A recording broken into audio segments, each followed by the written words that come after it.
বাস্তব জীবনের কিছু সাংসারিক গুরুত্বপূর্ণ কথা শেয়ার করব। প্রতিটা মেয়ের জন্য এগুলো জানা খুব জরুরি।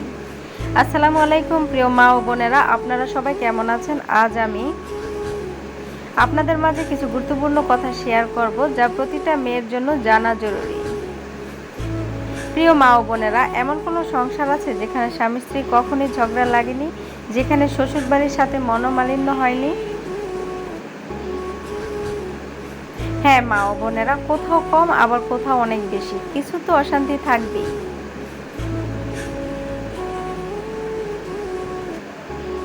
একটি সংসার টিকিয়ে রাখতে টাকা পয়সা সোনা দানা সৌন্দর্য দিয়ে কি কখনো টিকিয়ে রাখা যায়? অবশ্যই না। কারণ যদি টিকিয়ে থাকতো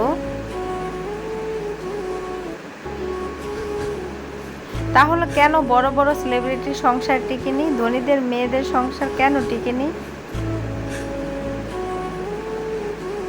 একবার ভেবে দেখেছেন সংসার সুখের হয় রমণীর গুণে? সেই গুণটি কি জানেন? সেটা হচ্ছে ধৈর্য।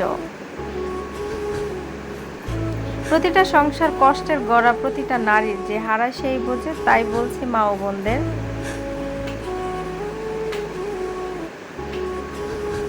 আল্লাহ তাআলা পুরুষদের বানিয়েছেন সিংহের মতো, মহিলাদের বানিয়েছেন দুর্বল। সংসারটা কিন্তু কর্তৃত্বের ক্ষমতা কিন্তু আল্লাহ পুরুষদের হাতেই দিয়েছেন। যে সকল নারীরা সেই কর্তৃত্ব নিজের হাতে চান, তাদের সংসারে কষ্ট একবার ভেবে দেখেছেন বোন? যেখানে আল্লাহ পুরুষদের ক্ষমতা দিয়েছেন, সেখানে মহিলারা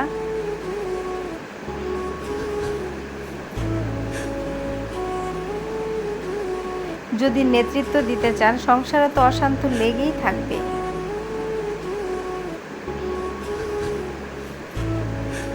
প্রতিটা সংসারে দুঃখ কষ্ট থাকবে, তবে হাল না ছেড়ে ধৈর্য ধরতে হবে।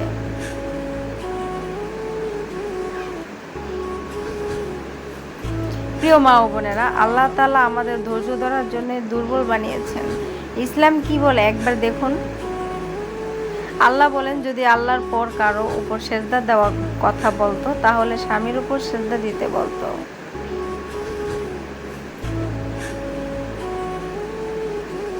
হ্যাঁ, তবে আপনাকে যে স্বামী সংসার নিয়ে কষ্ট দিতেছেন, সেটা স্বয়ং আল্লাহই দিচ্ছেন। এই হচ্ছে নারীদের পরীক্ষা। দেখুন মা ও বোনেরা, পুরুষদের হিসাব কিন্তু অনেক কঠিন, আর মহিলাদের হিসাব অনেক সহজ। যা করবেন পুরুষদের উপরে দায়ভার চলে যাবে। স্বয়ং আল্লাহ বলেছেন, তাইলে মহিলাদের পরীক্ষা কিভাবে হবে একবার ভেবে দেখেছেন? আল্লাহ সংসার স্বামী নিয়েই পরীক্ষা করতে থাকবে দুনিয়াতে। তখন আল্লাহকে ডাকুন আর আল্লাহর কাছে ক্ষমা চান, আল্লাহ মাফ করে দিবেন। জীবন